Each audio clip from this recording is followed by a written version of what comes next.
Hi there, welcome to UTV Guna. So great win for us last night, beating Yeah. Crystal Palace 2-0. Your thoughts on the match? It was really good, man. I thought we started nice and quick.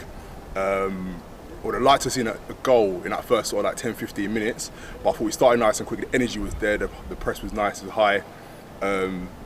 It's got a bit bumpy towards the second half, but we kind of rode it, and then got the second one to kill it off. So yeah, I was quite happy about that.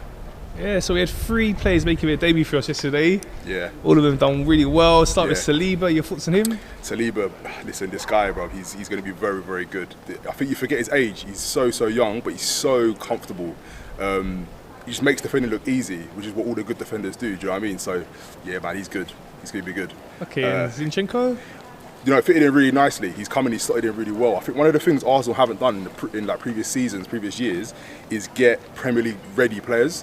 And it showed yesterday how he come in and he slotted in straight away. So that's a good sign-in. Jesus again was bullying defenders. He's a proper irritating player to sort of play against. Do you know what I mean? So the goals are going to start rolling in for him as well. Do you know what I mean? So yeah, it's good. Yeah, how many goals do you think he can get this season? An easy 15. I think after the first one comes, I think they're all going to start sort of like following and coming through nice and quick, man. Like, yeah, he's a problem. He's a problem. Okay, and the first goal, Martinelli scoring with a header. Yeah. Really good. He was in the right place and put it away nicely. Yeah. Martinelli, again, one of my favourite players for the team. He needs to add some more numbers, some more goals, more assists. Exactly what he did yesterday. Some more of that, and again, sky's the limit for him. He's class, man. He's good. Okay, really good, and second goal, Saka. It was an own goal, but he played a big part in it. Yeah. What's in his performance? Really good, man. I think Saka, towards the end of last season, you could kind of see that he was getting burnt out, he was getting tired, he was losing that sort of acceleration, that explosiveness, and he seems to have got that back at the beginning of the season. I think with the help of J2's coming in and a few of the other attacking players coming in, I think he's really going to be able to sort of play a lot more freely now, and I think we'll see a little bit more of him this season. But yeah, it's good composure there, shot in, got a deflection, but he's a handful as well, so yeah, it's good, man. Okay, a couple of other performances we've got to talk about as well as Ben White. Not his normal position right back, but done really well up against a really good player in Zaha. Yeah, man.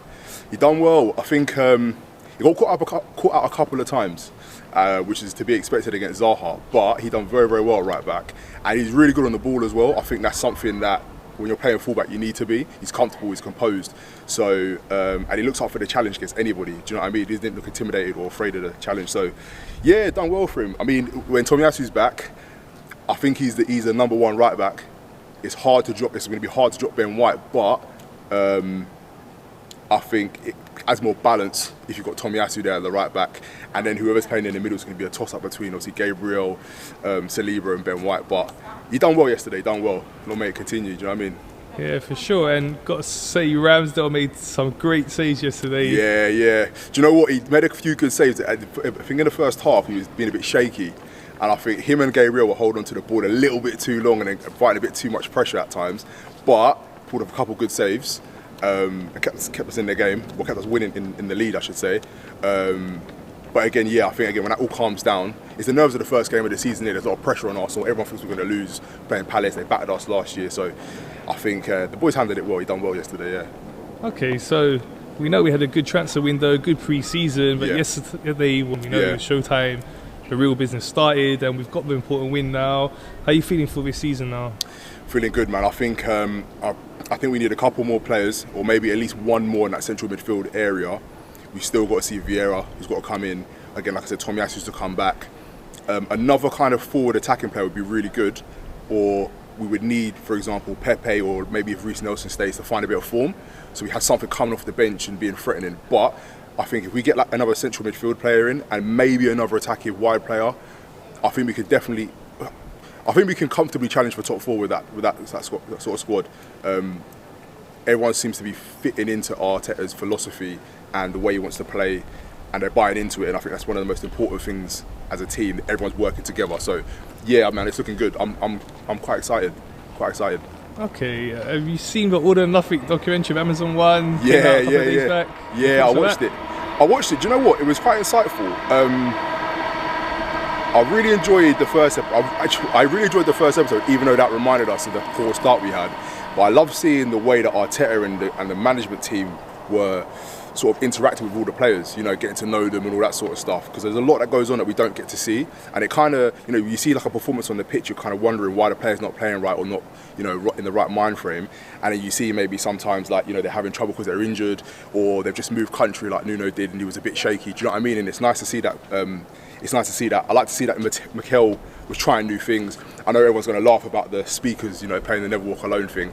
It might not have worked, but he tried something, do you know what I mean? And I like seeing that. It's better than just sticking to the old, same, boring regime stuff that didn't work before, do you know what I mean? So, yeah, I enjoyed it, but the documentary is good. Can't wait for the next episode. Okay, and one last thing. How far away do you think we are from challenging the likes of Man City and Liverpool now? So, I feel like it could be like another 2-3 years. And the reason I say that is because we need to build some consistency. The problem with Arsenal has always been we can look good for 5, even 10 games, and then we can look really bad for another 3.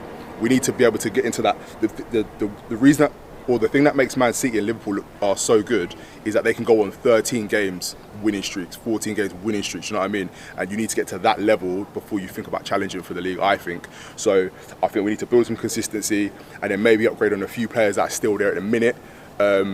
Or just get more variety, so you've got things coming off the bench, players coming off the bench. So, and then yeah, in a couple of years' time, when the philosophy's there, everyone knows what we're doing. I think so.